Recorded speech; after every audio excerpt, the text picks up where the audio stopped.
Jadi para khalifah pengganti Rasulullah Muhammad SAW menggunakan cincin Rasulullah Muhammad SAW dalam rangka untuk mendapatkan keberkahan dari Allah Subhanahu wa Ta'ala. Bagaimana dengan orang sekarang yang melakukan tabaruk dengan peninggalan orang-orang soleh?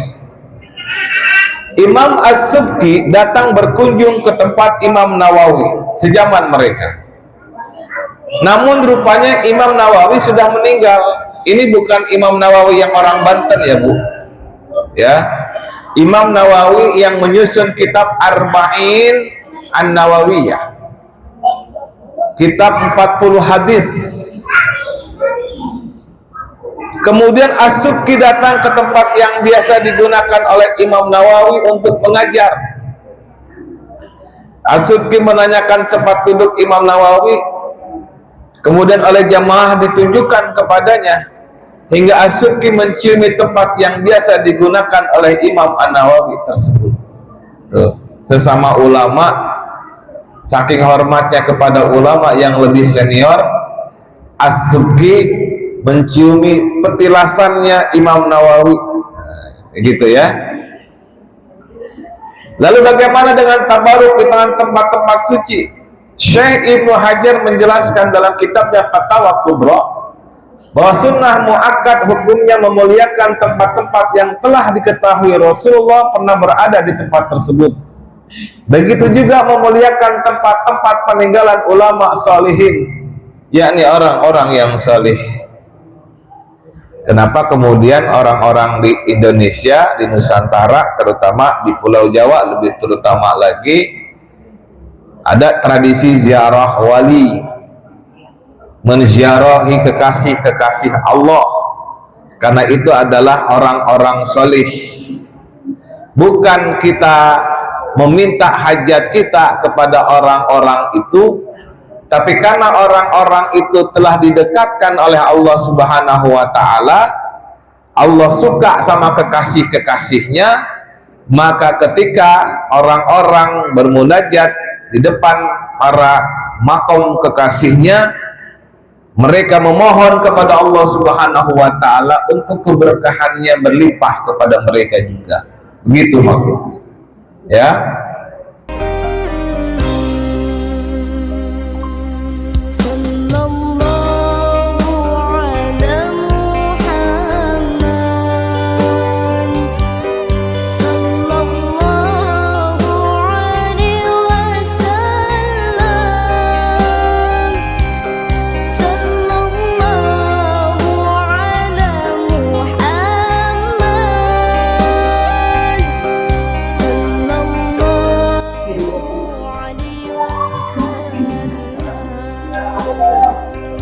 Alhamdulillahirrahmanirrahim.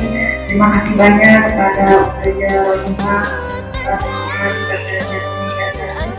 semoga membaca dan mengajarkan mengalir pahala kepada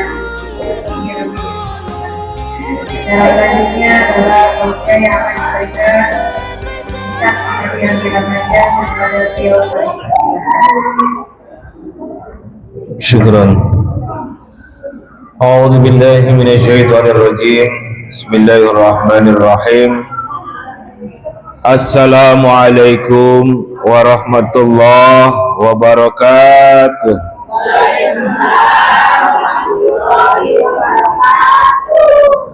Alhamdulillahi rabbil alamin, wal 'aqibatu lil muttaqin, wala 'udwana illa 'alal zalimin.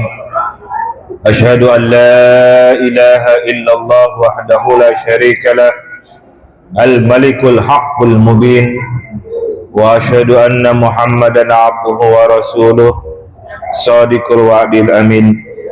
Allahumma salli wa sallim ala nabiyyina wa maulana wa habibina wa juhrina Muhammad sallallahu alaihi wasallam wa ala alihi wa sahbihi ajma'in.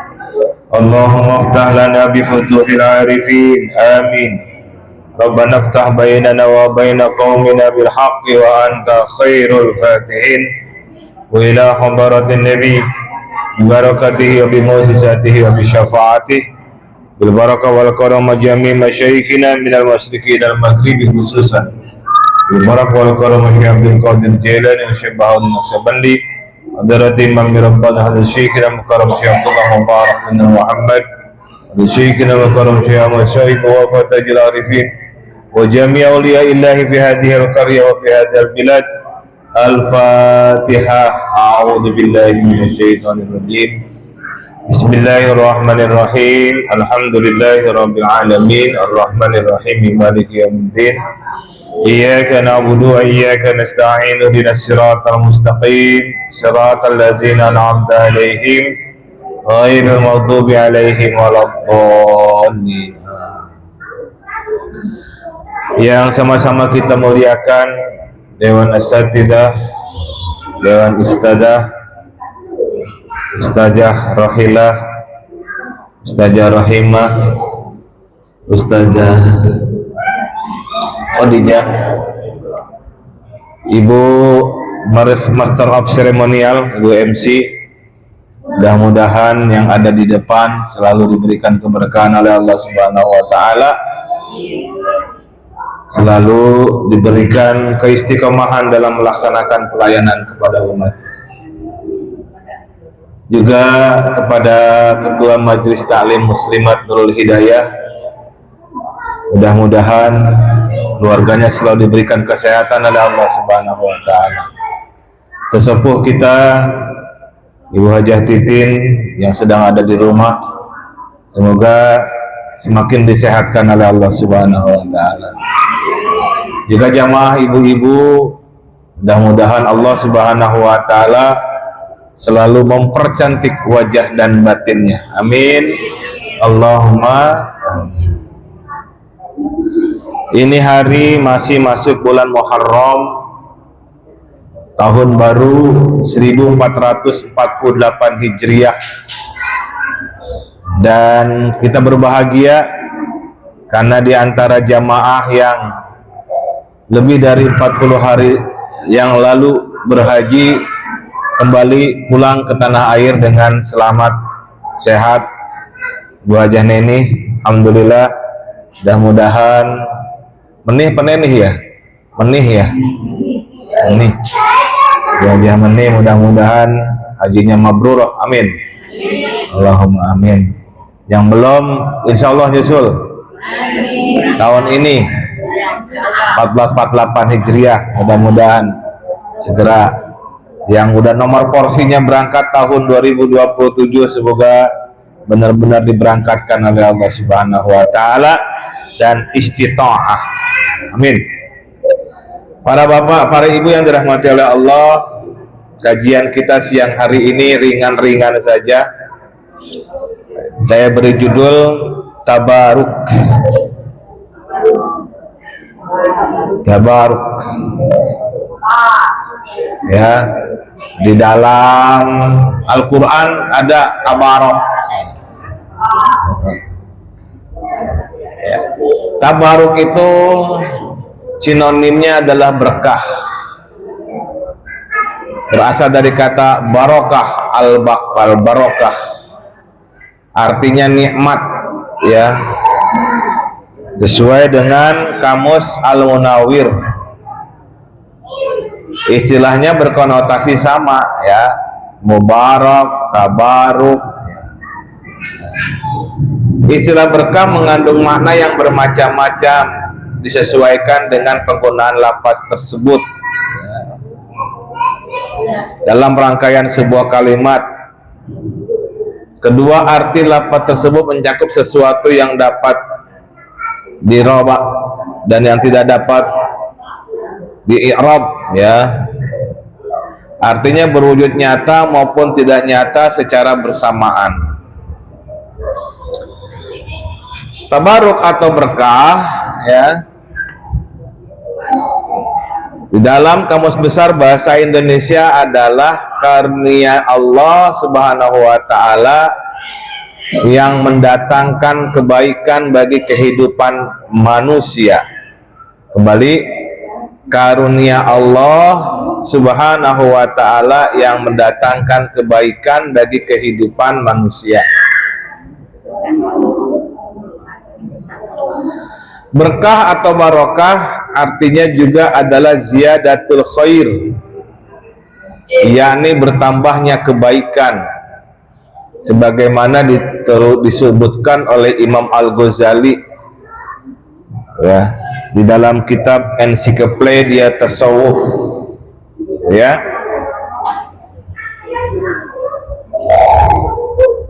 Kalau ibu, saya tanya,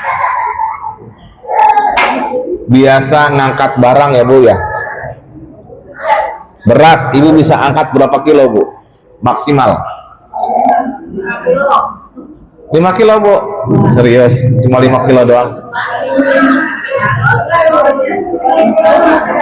25, Masya Allah Bu Haji, 25 keren.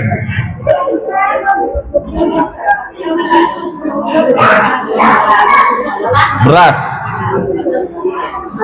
5 kilo ya, 3 kilo gas mah bisa keangkat lah ya, ringan lah ya kalau 3 kilo. Kalau beras 25 kilo bisa keangkat sama ibu, luar biasa ya. Kepaksa nggak ada laki-laki, ya Allah. Pada kemana anak-anaknya? Misal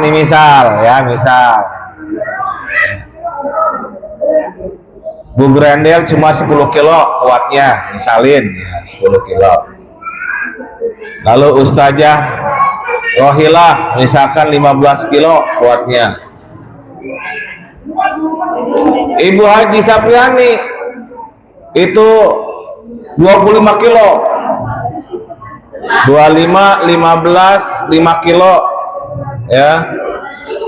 Nah, Ibu Haji Ramayadi berapa Bu Haji? 10 kilo ya. 25, 15, 10, 5 tambah 10, 20, 25 tambah 25, 50 kilo. 50 kilo ya. Kira-kira nih kalau berempat suruh bawa berasnya yang 50 kilo bisa? Berempat? Bisa. Ya kan? 50 kilo tuh. Bareng-bareng bawanya, bareng-bareng. Dari 4 sisi. Ditambahin lagi jadi tambah 10 kilo, kuat nggak kira-kira? Kan berempat 60 kilo, kuat lah kali ya. Tambahin lagi 10 kilo, 70 kilo, kuat. Nah, itu yang disebut dengan barokah. Jadi kalau sendirian kuatnya cuma 5 kilo, 10 kilo, 15 kilo, 25 kilo. Tapi kalau bareng-bareng itu kekuatannya bisa melebihi kekuatan maksimal masing-masing. Itu namanya barokah, ziyadatul khair. Salat sendirian pahalanya berapa Bu? Atu. Itu pun kalau diterima sama Allah. Tapi 2 orang salat berjamaah, satu jadi imam, satunya lagi jadi makmum, jadi berapa? 27. Kalau satu diri sendirian aja satu, tapi ketika berdua berjamaah dia tambah kebaikannya, tambah pahalanya menjadi 27. Tuh namanya berkah ya.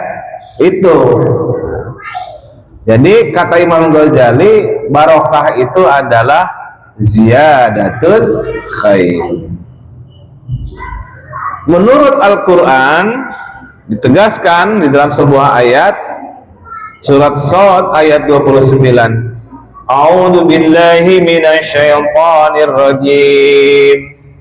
Kitabun anzalnahu ilaika mubarakun liyadabbaru ayatihi waliyatadzakkara ulul albab. Allah. Ini adalah sebuah kitab yang kami turunkan kepadamu penuh dengan berkah. Jadi Al-Quran itu diturunkan oleh Allah Subhanahu wa Ta'ala penuh dengan berkah.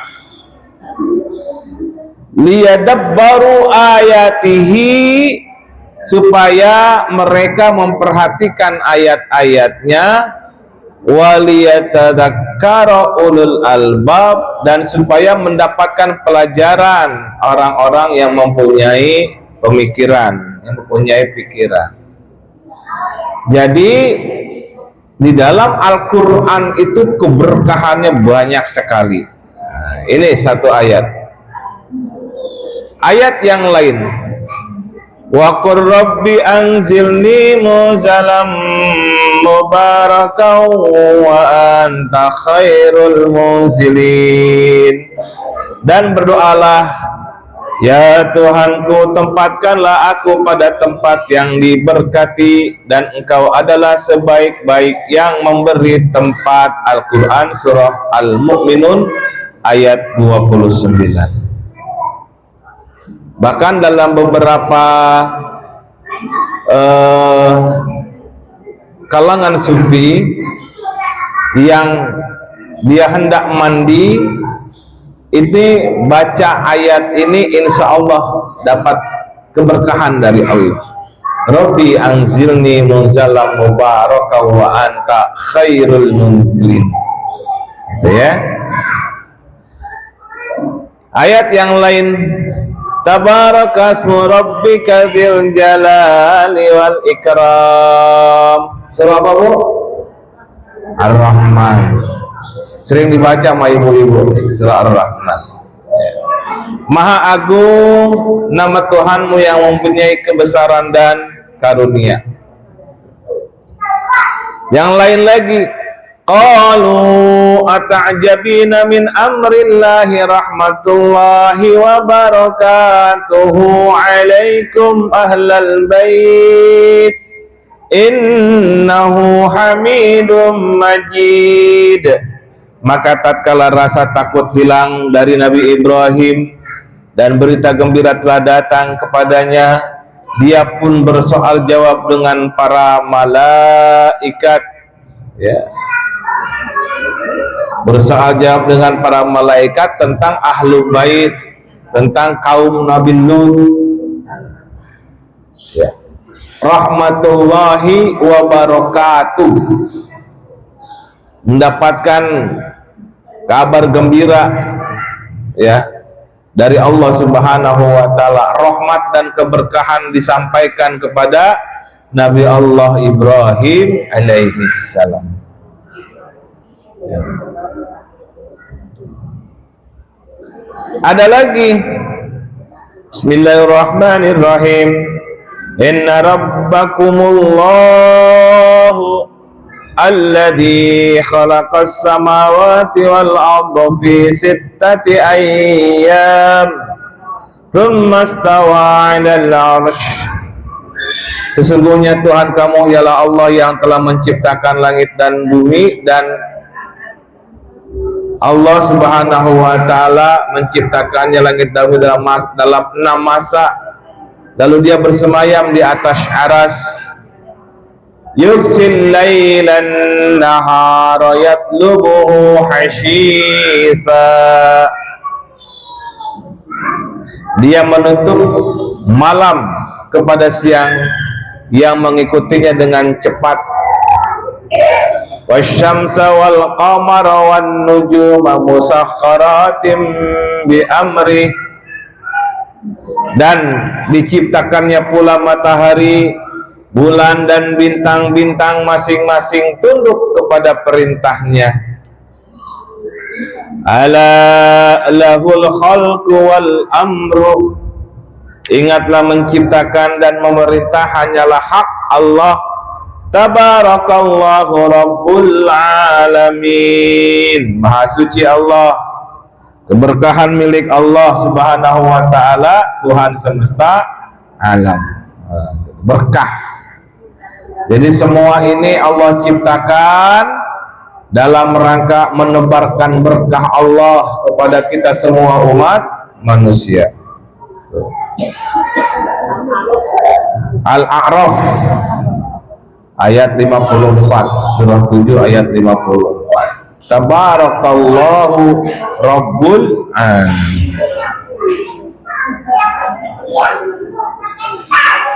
Penjelasan di atas adalah dalil dan penjelasan tentang adanya barokah. Sedangkan proses untuk mencapai barokah disebutnya tabaruk. Kalau pengen dapat keberkahan, kemudian orang-orang tua kita bilang ziarah makam Rasulullah. Proses menziarahi makam Rasulullah itu disebut dengan tabaruk.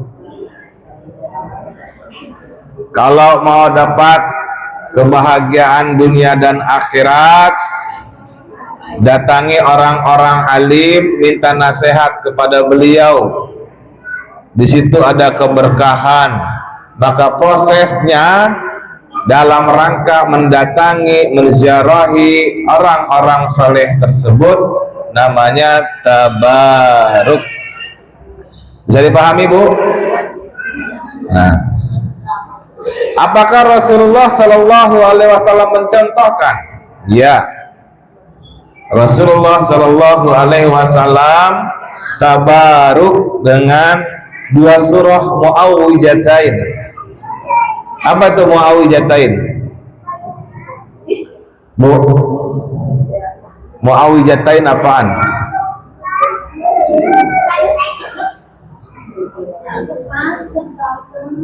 Falak bin Nas. Muawwijatain. Qul a'udzu birabbil falaq sama qul a'udzu birabbin nas. Muawwijatain artinya 2 surah yang mengandung memohon perlindungan kepada Allah. Dari artinya qul a'udzu birabbil falaq, katakanlah a'udzu birabbil falaq, aku berlindung kepada Allah, Tuhannya berbagai macam bintang-bintang atau berbagai macam benda-benda langit. Qul a'udzu birabbin nas, katakanlah a'udzu birabbin nas, aku berlindung kepada Tuhannya manusia.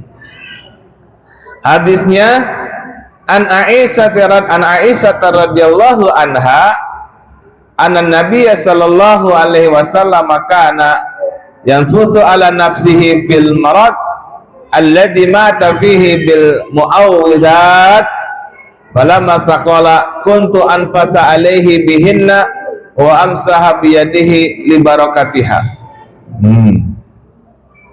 Dari Ibunda Aisyah radhiyallahu anha, sesungguhnya Rasulullah Muhammad sallallahu alaihi wasallam meniup dirinya sendiri sewaktu sedang menderita sakit yang menyebabkan beliau meninggal dengan surah Al-Muawwijatain, An-Nas dan Al-Falaq. Ketika sakit Rasulullah semakin berat, maka akulah yang meniupkannya dengan bacaan ayat tersebut. Bismillahirrahmanirrahim. Qul a'udzu birabbin nas, qul a'udzu birabbil falaq, dan seterusnya. Bismillahirrahmanirrahim. Qul a'udzu birabbin nas, malikin nas, dan seterusnya. Yo, gitu caranya Rasulullah Muhammad sallallahu alaihi wasallam mengusapkan seluruh tubuhnya dengan 2 kalimat, 2 surah yang dibaca oleh beliau. Ketika sakit Rasulullah semakin berat yang kemudian menyebabkan beliau meninggal dunia, itu gantian Ibunda Aisyah yang meniupkan 2 surah itu kepada badannya Rasulullah Muhammad sallallahu alaihi wasallam. Gitu, Bu. Rasulullah mencari keberkahan dengan 2 ayat tersebut.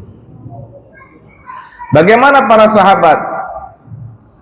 Al-Hakim dalam kitab Al-Mustadraknya meriwayatkan dari Syekh Daud bin Abi Sholeh tentang sahabat Abu Ayyub Al-Ansari yang meminta berkah di depan makam Rasulullah.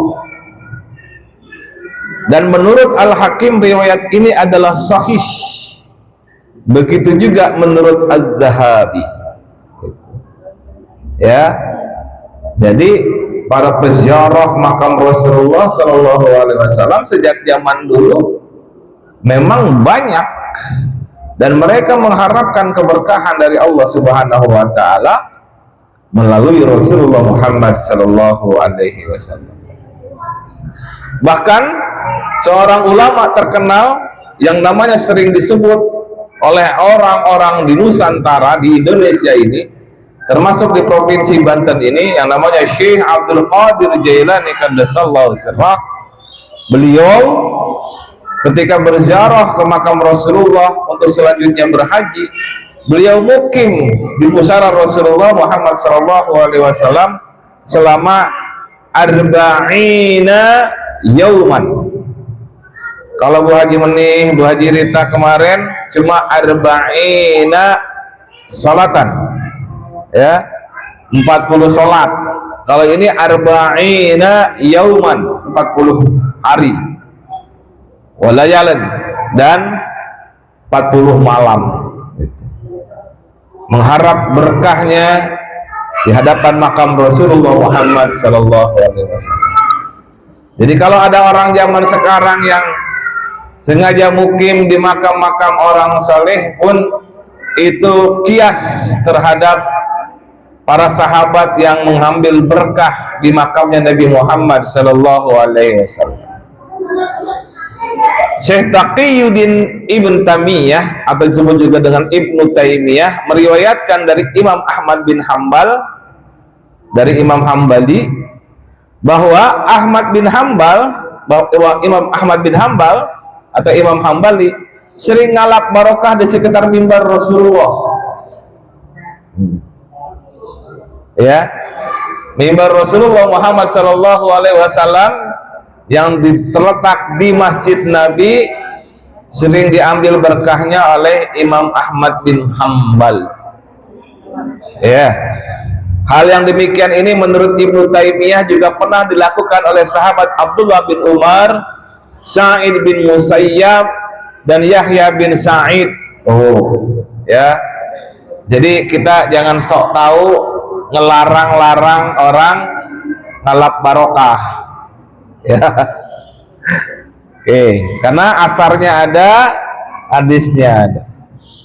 Syekh Ibrahim Al-Khurafi berkata bahwa disunahkan mencium rumah makam Rasulullah Muhammad sallallahu alaihi wasallam. Syekh Yusuf bin Mar'a Al-Hambali berkata bahwa tidak mengapa seseorang memegang makam dengan tangannya untuk mencari barokah.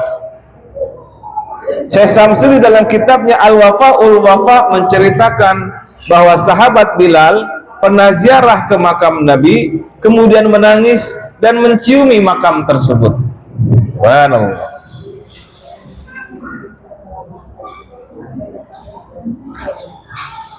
Tadinya saya nganggap ini orang ngada-ngada, ada cungkup makam setelah diziarahi dicium sama dia. Tapi itu ada riwayatnya ternyata, ya, ada riwayatnya. Makam Nabi Muhammad SAW dulu zaman sahabat masih tidak terlalu jauh, masih belum dikurung kayak sekarang. Ibu kalau umroh nih, yang udah umroh atau yang haji kemarin, tahu nggak kenapa makam Nabi itu kayak di rumah yang istimewain kayak begitu? Ada yang orang banyak. Salah satunya iya, karena tadi keberkahan yang diambil dari orang-orang. Yang kedua, itu banyak orang yang berusaha mencuri jasad Nabi Muhammad sallallahu alaihi wasallam. Karena sudah ada usaha menggali terowongan sebelum Masjid Nabi sampai tembus ke bawah makam Nabi Muhammad sallallahu alaihi wasallam. Ya, silakan cari riwayatnya, itu banyak itu riwayat. Bahkan ada yang berusaha mencuri jasad Nabi Muhammad sallallahu alaihi wasallam melalui kubah masjid. Karenanya kemudian itu makam Nabi dan dua sahabatnya yang dipendam bersama Nabi Muhammad sallallahu alaihi wasallam berdampingan dengan beliau itu dipagari, ya, dipagari. Bahkan di sebelum makamnya itu dikasih apa disebutnya, semacam benteng lah disebutnya gitu, boleh kita bilang begitu, semacam perisai dari baja supaya nggak ditembus oleh orang-orang yang lalim, begitu, ya. Baik, saya lanjutkan. An Muhammad bin Sirin qala qultu li abidatin qultu li Ubaidah indana min sya'rin nabi asbinahu min qabli Anas aw min qabli ahlu Anas faqala la an takuna indi sya'ratin minhu ahabba ilayya minad dunya wa ma fiha. Di tempatku ada rambut Nabi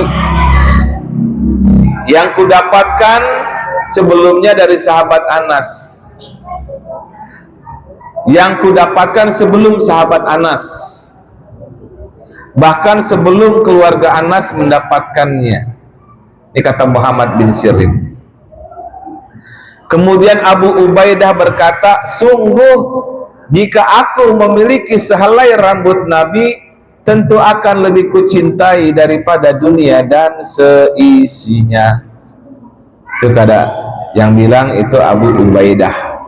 Abu Ubaidah ini salah satu sahabat Nabi Muhammad sallallahu alaihi wasallam. Bahkan rambutnya pun ingin dimiliki oleh beliau. Ada yang ekstrim, Pak. Suatu saat Rasulullah Muhammad sallallahu alaihi wasallam dalam keadaan sakit mengumpulkan sahabat-sahabat. Wahai manusia, kalau dulu aku pernah berhutang kepada kalian atau pernah berbuat janji kepada kalian tetapi kalian belum, tetapi aku belum pernah memenuhi janjiku, atau aku pernah berhutang aku belum pernah membayarnya, silakan ajukan, gitu. Lalu ada seorang laki-laki berdiri, dia, ya Rasulullah, saat engkau berperang aku mendampingi engkau, engkau naik kuda, aku ada di bawahmu berjalan. Suatu saat engkau sedang memecut pecutmu kepada kudamu, tapi pecutan kudamu itu mengenai badanku. Aku ingin membalas apa yang telah engkau lakukan saat itu. Masya Allah. Sahabat-sahabat Nabi yang lain yang begitu dekat dengan Nabi Muhammad SAW naik pitam. Abu Bakar As-Siddiq dan Umar bin Khattab pasang badan. Ya Rasulullah, biarkan tubuhku yang dia cambuk mengganti tubuhmu. Tidak, tidak ya Abu Bakar, tidak ya Umar, ini adalah kewajibanku.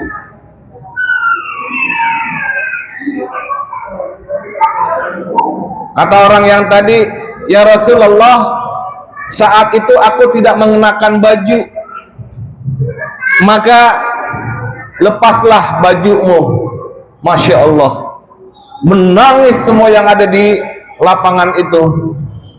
Maju kemudian Hasan dan Husain, cucu Nabi Muhammad SAW.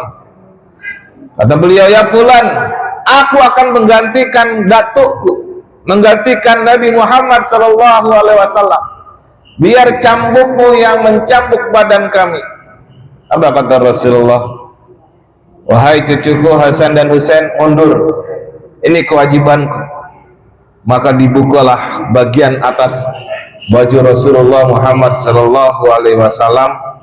Lalu seorang itu siap mencambuk Rasulullah Muhammad SAW. Ketika cambuk akan diangkat, tiba-tiba dilepaskan dan dia menubruk Rasulullah Shallallahu Alaihi Wasallam dan memeluknya, diciuminya tubuh Rasulullah Muhammad Shallallahu Alaihi Wasallam.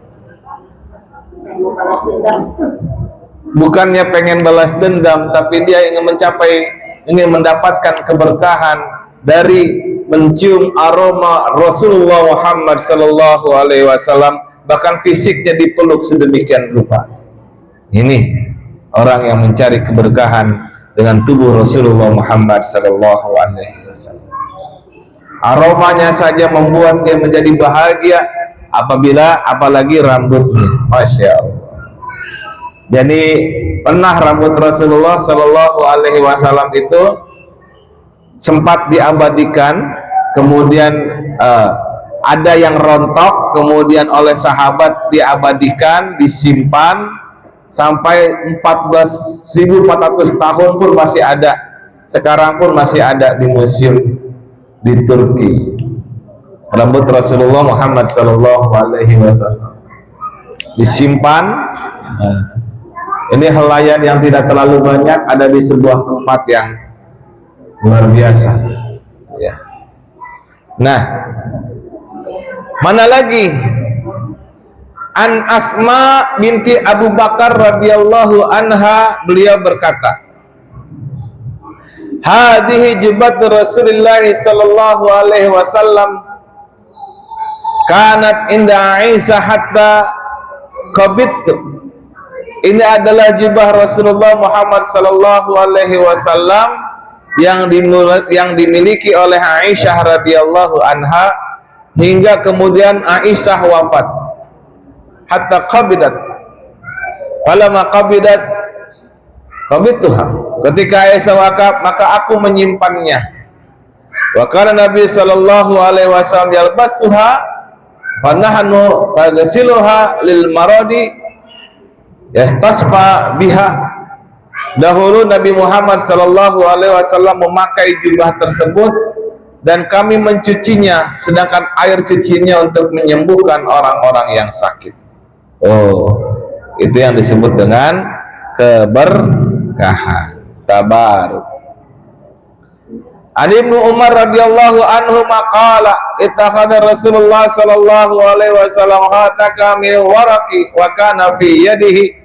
Tsumma kana ba'da fi yadi Abi Bakar, tsumma kana ba'da fi yadi Umar, tsumma kana ba'da fi yadi Utsman, hatta waqa'a ba'da fi bi'ru ar-rais taqassahu Muhammad Rasulullah.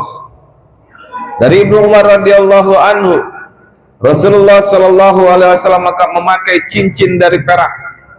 Kemudian sepeninggalnya dipakai oleh Abu Bakar, lalu Umar, lalu Utsman, hingga akhirnya jatuh ke dalam sumur Quraisy. Pada cincin tersebut tertulis kalimat Muhammad Rasulullah. Ya, jadi cincin Rasulullah saja berpindah-pindah tangan, ibu-ibu.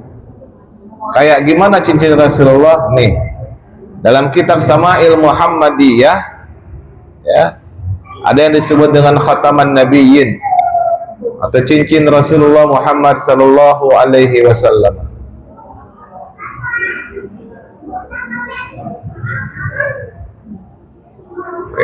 Sebentar ya.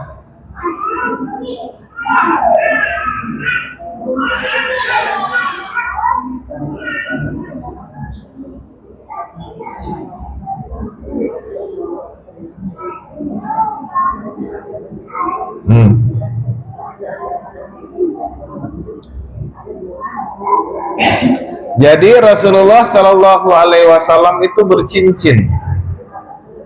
An Ali bin Abi Thalib an Nabi Sallallahu Alaihi Wasallam kana yalbisu khatamah bi yaminihi.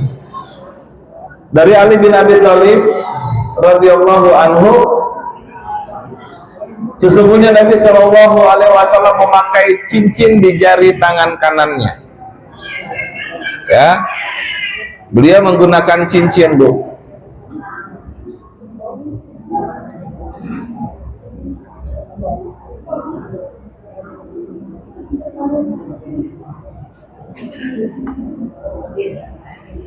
cincin Rasulullah.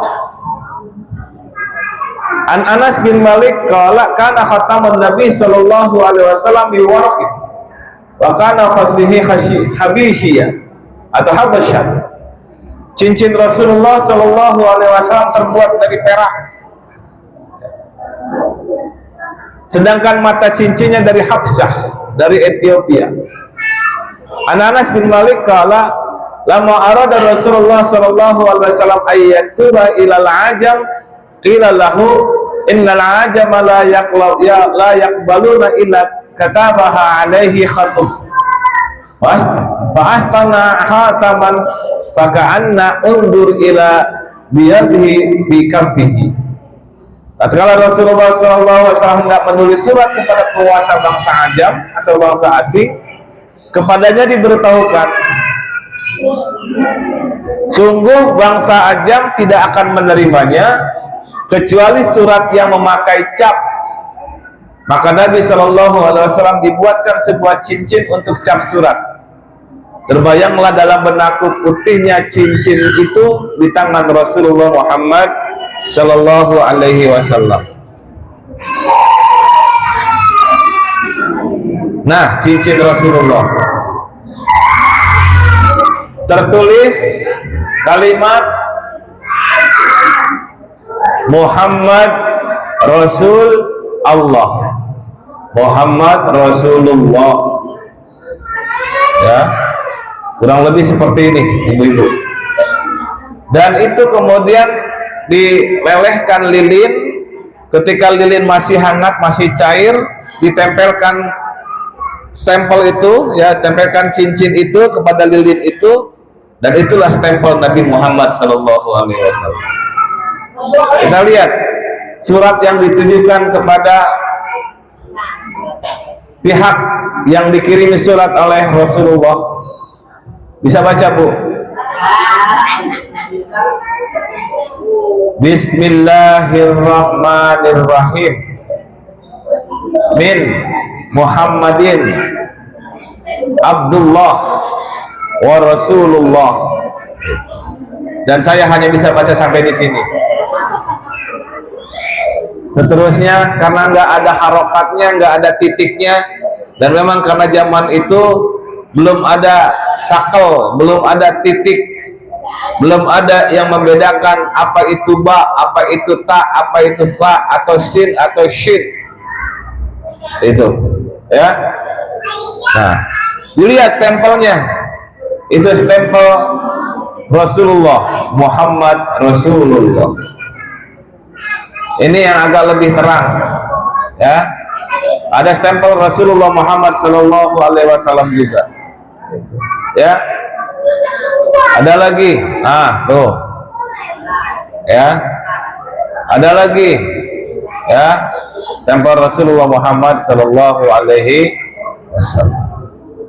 Jadi para khalifah pengganti Rasulullah Muhammad Sallallahu Alaihi Wasallam menggunakan cincin Rasulullah Muhammad Sallallahu Alaihi Wasallam dalam rangka untuk mendapatkan keberkahan dari Allah Subhanahu wa Ta'ala. Bagaimana dengan orang sekarang yang melakukan tabaruk dengan peninggalan orang-orang soleh? Imam As-Subki datang berkunjung ke tempat Imam Nawawi sejaman mereka. Namun rupanya Imam Nawawi sudah meninggal. Ini bukan Imam Nawawi yang orang Banten, ya, Bu. Ya, Imam Nawawi yang menyusun kitab Arba'in An-Nawawiyah, kitab 40 hadis. Kemudian As-Subki datang ke tempat yang biasa digunakan oleh Imam Nawawi untuk mengajar. As-Subki menanyakan tempat duduk Imam Nawawi, kemudian oleh jamaah ditunjukkan kepadanya, hingga As-Subki menciumi tempat yang biasa digunakan oleh Imam An-Nawawi tersebut. Tuh, sesama ulama, saking hormatnya kepada ulama yang lebih senior, As-Subki menciumi petilasannya Imam Nawawi, gitu ya. Lalu bagaimana dengan tabaruk di tempat-tempat suci? Syekh Ibnu Hajar menjelaskan dalam kitabnya Fatawa Kubra bahwa sunnah muakkad hukumnya memuliakan tempat-tempat yang telah diketahui Rasulullah pernah berada di tempat tersebut. Begitu juga memuliakan tempat-tempat peninggalan ulama salihin, yakni orang-orang yang salih. Kenapa kemudian orang-orang di Indonesia, di Nusantara, terutama di Pulau Jawa, lebih terutama lagi, ada tradisi ziarah wali, menziarahi kekasih-kekasih Allah, karena itu adalah orang-orang solih.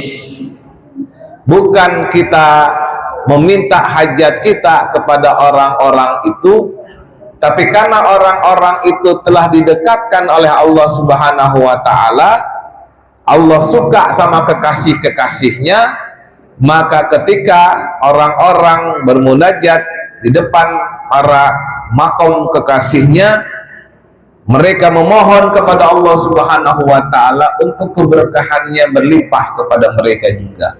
Begitu maksudnya. Ya, ziarah ya ziarah seperti biasa, tapi jangan kemudian kita pengen ini pengen itu, lalu meminta ini dan itu hajat kita kepada makom. Salah itu. Karena yang berhak memberikan ijabah adalah hanya Allah Subhanahu wa Ta'ala. Itu ya. Nah ini, mudah-mudahan kita oleh Allah Subhanahu wa Ta'ala juga diberikan keberkahan, terutama adalah ketika kita senantiasa memuliakan orang-orang yang soleh gitu. Dan ini tidak salah, ini kegiatan yang memang ada contohnya dari Rasulullah Muhammad Sallallahu Alaihi Wasallam. Ada pertanyaan ibu-ibu? Silakan. Saya minum dulu ya Bu, lagi nggak puasa. Kalau ada yang puasa maaf ibu-ibu. Ya, lanjut Bu. Waalaikumsalam. Boleh. Ini juga saya dengar ceramahnya. Kita apalagi yang umur sudah 40 ke atas, kita diwajibkan disuruh setiap malam itu membaca surat Al-Fatihah, surat Yasin. Jadi Yasin itu kan hari Kamis saja. Terus satu lagi surat Al-Baqarah, Al-Waqiah, Al-Mulk, Al-Kausar, Al-Kafirun, Al-Ikhlas, Al-Falaq, An-Nas.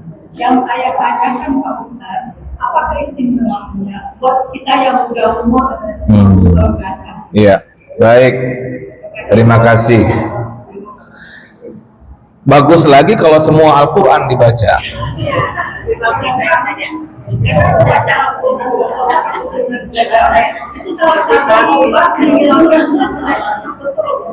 Baik.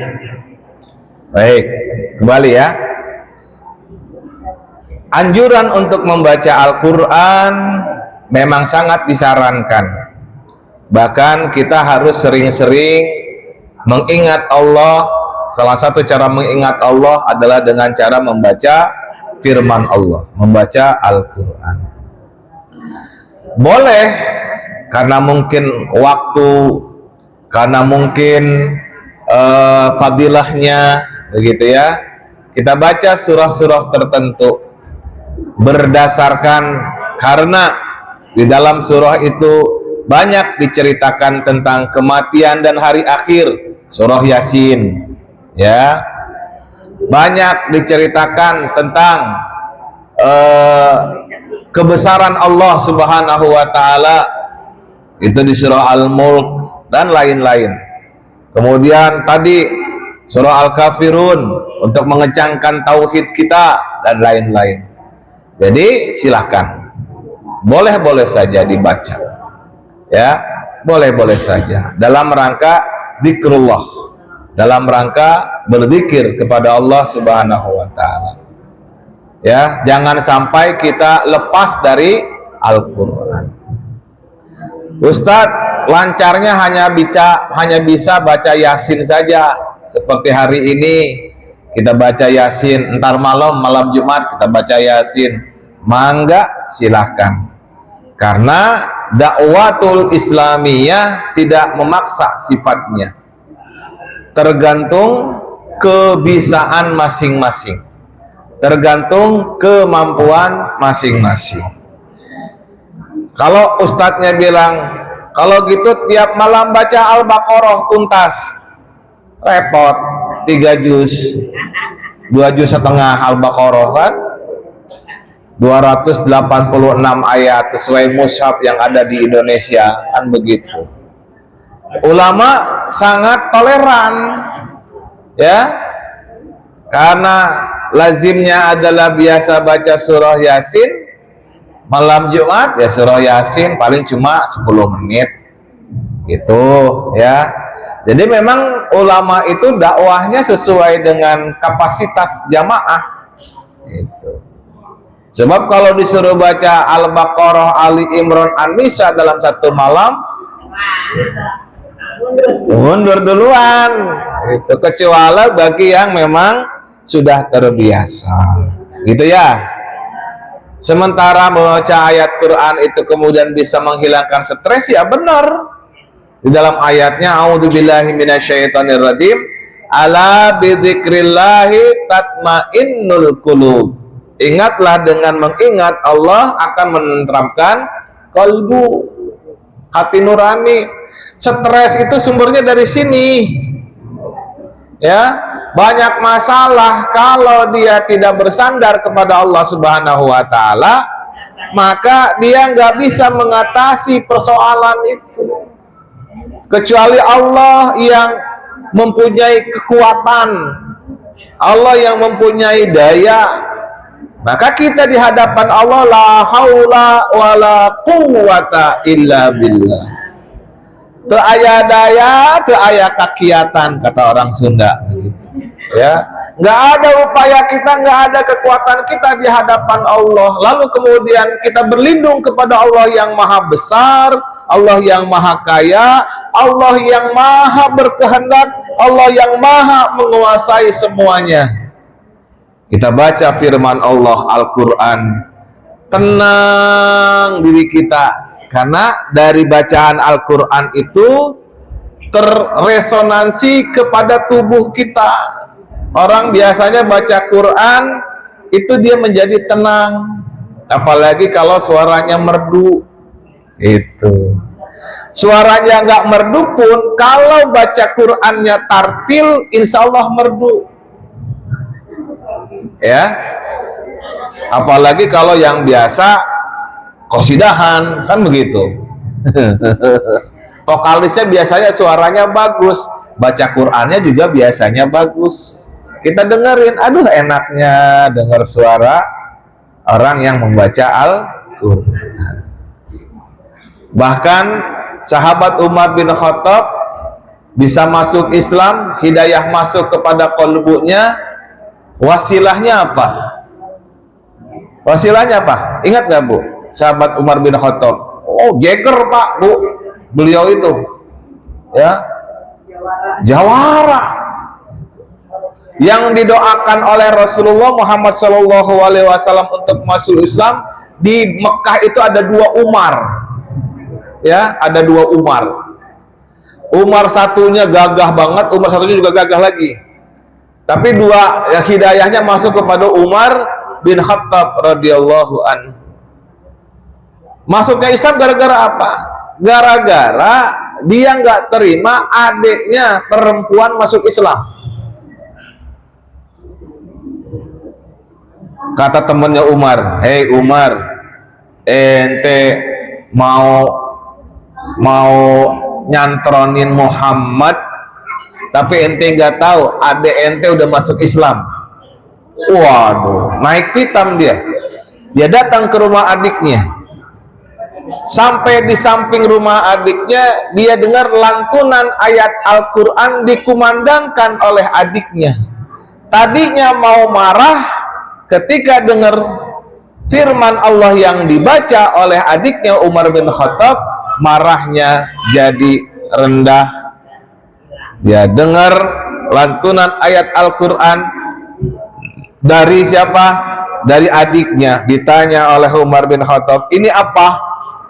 Ini adalah Al-Quran yang diturunkan oleh Allah kepada Rasulullah Muhammad sallallahu alaihi wasallam.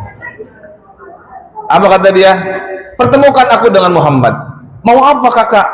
Pokoknya pertemukan aku dengan Muhammad. Udah takut aja tuh adiknya tuh. Kakaknya mau istilahnya kalau bahasa Sunda ngontrog. Ya, apa bahasa Betawinya ngontrog? Nyamperin sambil marahin. Kalau ngontrog tuh begitu kan? Apa bu? Ngelabrak. Tapi apa yang terjadi? Bukannya yang mau ngelabrak, tetapi bilang, ya Rasulullah, ya Muhammad, saksikan, aku akan bersahadat kepada Tuhanmu dan kepada dirimu sebagai utusan Allah. Lalu mengucapkan syahadatain di hadapan Rasulullah dan para sahabat yang lain. Itu Umar bin Khattab gara-gara bacaan gitu ya. Bahkan Al-Quran, kalau ibu-ibu punya anak, kalau anaknya di pesantren kan hafal 30 juz Al-Quran, bukan juz 30 doang, 30 juz Al-Quran, maka di akhirat kelak nanti anak itu akan memahkotai orang tuanya dengan mahkota di surganya nanti. Ya, maka sebenarnya ibu-ibu ini sebenarnya adalah agen transformer, ya, agen perubahan masyarakat. Itu emak-emak, bukan ibu rumah tangga biasa, tapi dengan adanya ibu-ibu itu mampu mendidik anaknya untuk dia nanti bisa belajar agama, bisa belajar Al-Quran dengan tuntas, maka sang ibu ini pahalanya luar biasa. Gitu ya. Ya, mudah-mudahan ibu-ibu yang masih punya anak, ya, punya keinginan kuat untuk anak-anaknya mampu menghafal Al-Quran, mampu mempelajari agama dengan tuntas, selain itu mampu mempraktekannya dengan baik dan benar, sehingga mampu bermanfaat untuk manusia yang lain. Ada lagi pertanyaan?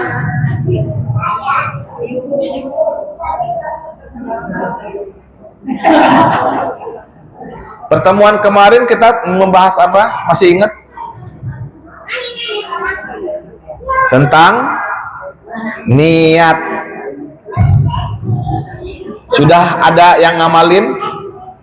Sudah ada perubahan tentang niat kita? Insyaallah. Mudah-mudahan ya. Pokoknya kalau kita melakukan aktivitas apapun, kembali luruskan niat, ya. Luruskan niat. Tadi juga saya bilang tarbiyah kita kepada anak-anak kita supaya dia nanti menjadi generasi yang bermanfaat. Anak yang lahir tahun-tahun ini, tahun-tahun 2020-an, nanti 45 tahun kemudian di masa 100 tahun Indonesia, dia akan menjadi pemimpin-pemimpin bangsa. Lah kita udah meninggal. Silakan. Sekarang kita kalau di antara syirik dan apa ya, kayak tadi mencari keberkahan itu bedanya seperti apa? Iya, baik. Rasulullah dulu pernah melarang orang ziarah karena kebiasaan tradisi orang-orang Arab, ya, kalau ziarah, kalau mengunjungi sesuatu yang bersejarah sifatnya, kalau tauhidnya nggak kuat, itu bisa membuat syirik. Maka setelah Islam lama berkembang, setelah puluhan tahun orang-orang menganut Islam, setelah Rasulullah berdakwah di Mekah dan di Madinah, lalu kemudian Rasulullah menganjurkan orang untuk berziarah. Kenapa? Karena kekuatan akidahnya sudah maksimal. Nah sekarang ketika kita berziarah, kemanapun kita ziarah, kuatkan akidah kita. Dan setiap yang ada hadir di majlis, insya Allah telah dikuatkan akidah, telah diedukasi oleh para ustadz untuk akidahnya menjadi kuat, maka insya Allah yang memimpin ziarah pun akan mengarahkan untuk tidak berbuat syirik dalam kita berziarah. Jangan minta sama yang ada di makam, mintanya sama Allah Subhanahu wa ta'ala.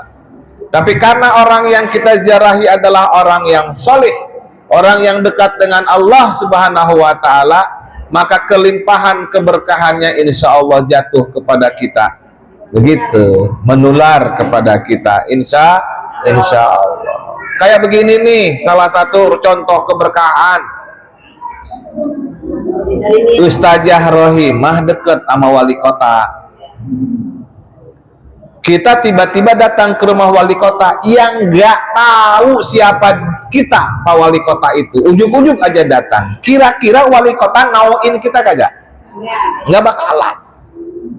Tapi karena Ustazah Rohimah deket sama wali kota, kita barengan sama Ustazah. Langsung dikenalin sama beliau. Pak Wali, ini jamaah saya Muslimat Nurul Hidayah. Kata beliau. Ya, berkah kehadiran Ustazah Rohimah yang dekat sama wali kota. Gitu. Contoh sederhana. Ya. Ibu mau daftarin anak ibu nikah. Di KUA ada saya. Datengin nggak langsung kepala KUA, datenginnya saya. Yuk cepet jadinya kalau sama saya mah gitu. Karena ada yang kenal gitu ya. Nah itu salah satu contohnya, jalur cepat. Demikian, ada lagi pertanyaan? Iya, mangga. Kita kan punya anak, udah kita lewatkan, udah pada nikah.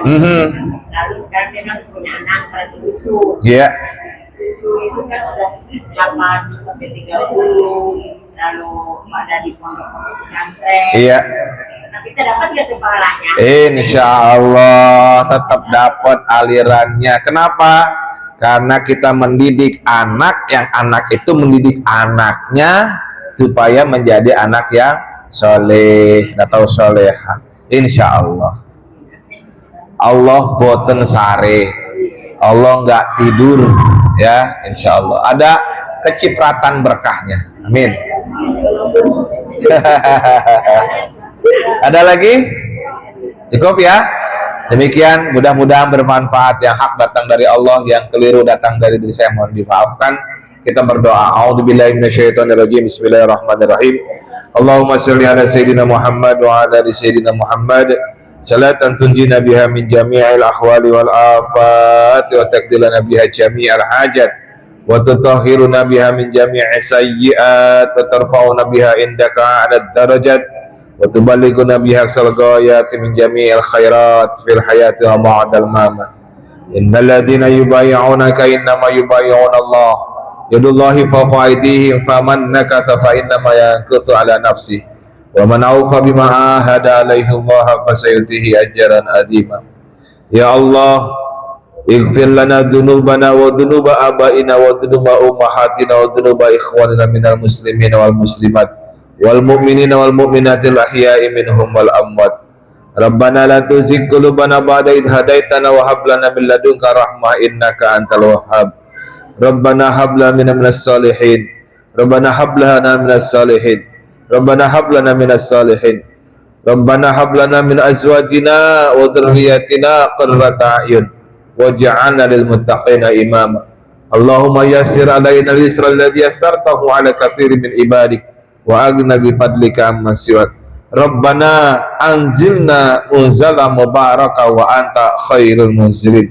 Rabbana atina fid dunya hasanah wa fil akhirati hasanah wa qina adzabannar. Wassallallahu ala sayyidina Muhammad wa ala alihi wa sahbihi wa sallam. Bifadlika subhana rabbika rabbil izzati amma yasifun. Wassalamun ala al-mursalin walhamdulillahi rabbil alamin. Bisirril Fatihah. A'udzu billahi minasyaitonir rajim. Bismillahirrahmanirrahim. Alhamdulillahi rabbil alamin. Arrahmanir rahim. Maliki yaumiddin. Iyyaka na'budu wa iyyaka nasta'in. Ihdinas siratal mustaqim. Siratal ladzina an'amta 'alaihim ghairil maghdubi 'alaihim waladdallin. Ya hak datang dari Allah, yang keliru datang dari diri saya, mohon dimaafkan. Allahul muwaffiq ila aqwamit thariq. Wassalamualaikum warahmatullahi wabarakatuh. Sallallahu ala Muhammad, sallallahu alaihi wasallam, sallallahu. Alhamdulillah wa syukurillah, bersyukur